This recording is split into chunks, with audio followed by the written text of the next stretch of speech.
যে কোরআন সত্য কিতাব না মিথ্যা? কথা বলেন, সত্য। এই হাত তুলে বলুন আপনারা সত্য কিতাব এটা বিশ্বাস করেন তো? সবাই বিশ্বাস করে। আপনাকে বলে দিই, ভারতে 30 কোটি মুসলমান আছে, তার মধ্যে 10 কোটি মুসলমান আছে কিনা এর মধ্যে সন্দেহ আছে। ওই জন্য আল্লামা ইকবাল লিখেছিলেন, ইস ঘর কো আগ লাগি ঘর কি চিরাগ। মুসলমান তোমরা নিজেদের ঘরে নিজেরা আগুন ধরিয়েছো, অপরকে গালি দিয়ে লাভ নেই। কষ্টটা বলে দিই, এই কোরআন যে সত্য কিতাব এটা আপনি বিশ্বাস করলেন, করুন আর না করুন, পৃথিবীর মানুক আর না মানুক, আল্লাহর কসম করে বলছি সত্য কিতাব।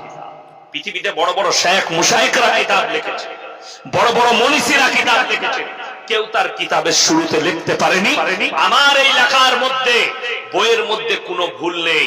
এটা কেউ লিখতে পেরেছে? এই যে কাগজটা ছেপেছে জলসার পোস্টার, আচ্ছা বলুন এর হেডিং এ কি ইনারা লিখেছেন? আমরা যে কাগজ ছাপলাম এর মধ্যে কোন রকমের ভুল নেই?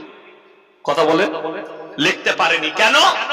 যদি লিখে দিত এই এলাকার বুদ্ধিজীবীরা 100টা ভুল বার করে দেখিয়ে দিত, ঠিক কিনা? আমি স্টেজে বসে এক্ষুনি ভুল বার করে দেবো, এখানে পড়লি যে কোনো ভুল। কিন্তু আল্লাহর কসম, আল্লাহ কোরআন মজিদের মধ্যে বললেন, যালিকাল কিতাবু লা রাইবা ফি, আমার এই কোরআনে বিন্দু মাত্র সন্দেহের কোনো অবকাশ নাই। জোরে বলুন সুবহানাল্লাহ।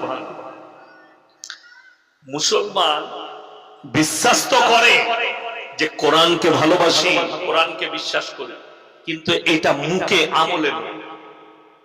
মুখের বিশ্বাস আলাদা আর আমল আলাদা। কথাটা বুঝতে পারেননি? আপনি মুখে বললেন রাসূলকে মহব্বত করি, কিন্তু খান আপনি গাঁজা। কথাটা বুঝতে পারেননি? তো এটার কি দাম রইল? এইটাই হচ্ছে আমি আপনাদেরকে বুঝাবো। নাম্বার 1, সুদ খাওয়া হালাল না হারাম? কথা বলে হারাম। কোরআনে স্পষ্ট আছে, ওয়াহাল্লাল্লাহুল বাইয়া ওয়া হাররামার রিবা। সুদ তোমাদের জন্য হারাম, ব্যবসা তোমাদের জন্য হালাল। তার মানে আপনাদের এই লালগোলা থানায় আর একটাও সুদখোর নাই মুসলিমদের মধ্যে। কথা বলে আছে। এই আমি মৌলবীরা বললেই মৌলবীরা গাল খায়। আমি আজকে বয়ান করে যাব, সকালবেলায় আপনার এলাকার চায়ের দোকানগুলোই সুদখোর মাল কটা বলবে, আবে ওকে দাও, দেও, বাজে মৌলবী। বলবে না? বলবে না? ওই মাল কটা গাল দিবে। আমি জানি আমাদের ইমামদের চাকরি চলে যায় সুদের বয়ান করলে। ইমাম যদি জুম্মায় খুতবা দিয়ে দেয় সুদ সম্পর্কে, সুদখোর মাল কটা বলবে, ইয়াকে কি করে তাড়ানো যায় তাড়াবে, এ যা করছে আমাদের সব ব্যবসা বন্ধ করে দেবে। বলে না? বলে না? ইমামের চাকরি শেষ, পেছনে লাগে ইমাম সাহেব। যদি ইমামে এরকম কোনদিন খুতবা দেয়, সেই ইমামে বলছে মৌলবীর টুপিটা এত তেরা থাকে কেন বলতো? সালা দোষ। মৌলবীর পায়জামাটা একটু ওপর দিকে আছে, একটু নিচে নেমে গেছে, ভুল খুঁজে বেড়ায়।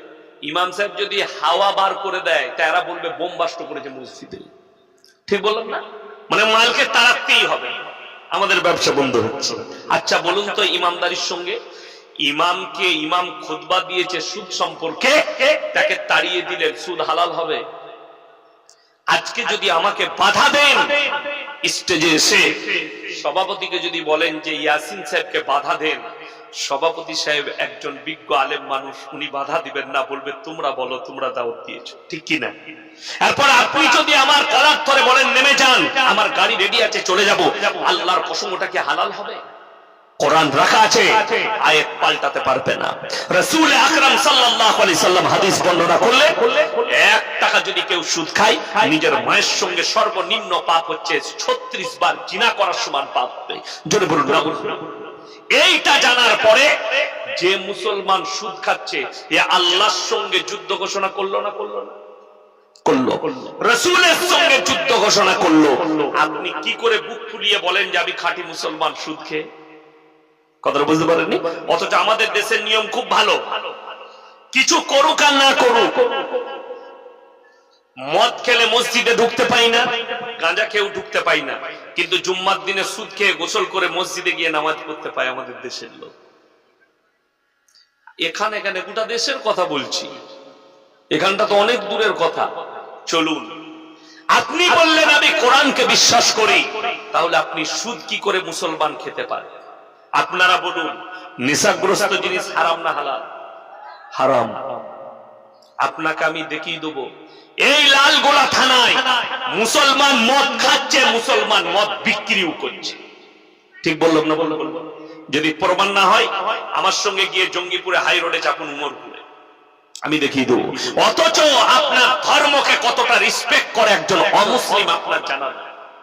আমি প্রায় উত্তরবঙ্গ থেকে দক্ষিণবঙ্গ যাতায়াত করি হাইওয়ের ওপরে প্রায় দিন। আজকে আমি এখানে এসেছি, কালকে মাদ্রাসার ক্লাস করে আবার আসবো। নলহাটিতে প্রোগ্রাম আছে, কালকে আবার আছে, আমি আবার ফিরে আসবো। কালকে আমি কোচবিহার থেকে ফিরেছি, এই রাস্তার উপর দিয়ে উমরপুর হয়ে বাড়ি গেছি। রাত 2টার সময় উমরপুর কভার করেছি আমি। আজকে গতকালকে প্রোগ্রাম ছিল, শিলিগুড়িতে করেছি। প্রত্যেক দিন যাতায়াত করি।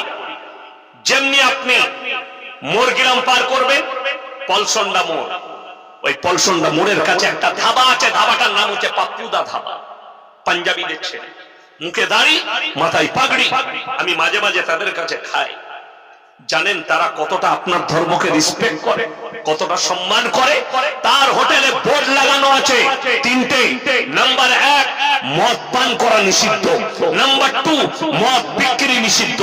নাম্বার 3, নো স্মোকিং, ধূমপান করা নিষিদ্ধ। অথচ আমি আপনাকে এই উমরপুর হাই রোডে দেখিয়ে দেবো 5 কিলোমিটারের ভাতায় মুসলমান হোটেল করেছে, হারামখোর মদও খায়, মদও বিক্রি করছে। আমি বললে খারাপ বলবি, আমাকে যত গালি দিবে দাও, আল্লাহর কসম করে বলছে আল্লাহর কাছে জবাব দিয়ে পার হতে পারবে। একটা মৌলবীকে ফেসবুকে গালি দেওয়া অনেক সহজ। এখন ফেসবুক উঠেছে, ইউটিউব উঠেছে, কমেন্টে লিখে দিলেন ইয়াসিন হারামখোর, লেখাটা খুব সহজ। বাপের বেটা হলে স্টেজে এসে বল। কথা বুঝতে পারেননি? বাপের বেটা হলে তুমি যদি সুদকে হালাল করতে পারো, স্টেজে এসে আল্লাহর কসম করে বলছি আমি আজ জীবনে সমাজের বুকে মুখ দেখাবো না। কেউ যদি বাপের বেটা থাকো, আমাকে চর মারতে পারবে, আমার কলার ধরতে পারবে, আমাকে স্টেজ থেকে নামাতে পারবে, আল্লাহর কসম হালাল করতে পারবে না। মাথায় রাখবে, মদ তুমি হালাল করতে পারবে না। অথচ শুনে রেখে দেন, একটা অমুসলিম, আমি তার হোটেলে, আমি শুধু নয়, টুপি দাড়িওয়ালারা ঢুকলে তাদেরকে ভাঁড়েতে চা দেয়, কাগজের গিলাসে জল দেয়, প্লেটটা দেয় কাগজের প্লেট। জানেন কি বলছিল? স্যার आप लोग तो बड़ा पवित्र होते हैं, आप लोग बड़ा पवित्र होता है, आप लोग हराम खाने वालों के झूठा नहीं खाते, जो लोग हराम चीज खाते उसका झूठा नहीं पीते आप लोग। कोई दारू पीता है, कोई सुअर खाता है, कोई कटा हुआ चीज खाते हैं, और वो आके उसी प्लेट में उसी गिलास में खाते हैं, और आप लोग पवित्र हैं। জোরে বলুন না সুবহানাল্লাহ। একটা অমুসলিম জানে এদের মৌলবীরা একটা দাড়ি টুপিওয়ালা, একটা নামাজি পবিত্র লোক, তারা হারাম খায় না। অথচ আপনি মুসলিম হয়ে মদ খাচ্ছেন, মদ বিক্রি করছেন। ওরা জানে আমরা যে জায়গায়, যে মুর্শিদাবাদ ডিস্ট্রিক্টে যেখানে ব্যবসা করছি, এটা 75% মুসলিমের আবাদি। আমরা যে জায়গায় বাস করছি, যে জায়গায় ব্যবসা করছি, আর মুসলমানদের জন্য নেশাগ্রস্ত জিনিস হারাম, এটাও তারা জানে। যার কারণে এগুলো বন্ধ রেখেছে যে আমাদের হোটেলে মুসলিম ভাইরা এসে খাবে। অথচ আপনি মুসলমান হয়ে আপনার হোটেলে মদ বিক্রি করছেন। দুঃখটা এটাই, বেদনাটা এটাই। আপনি কি করে আল্লাহর সামনে দাঁড়াবেন, তার মারাত্মক কারণ আছে।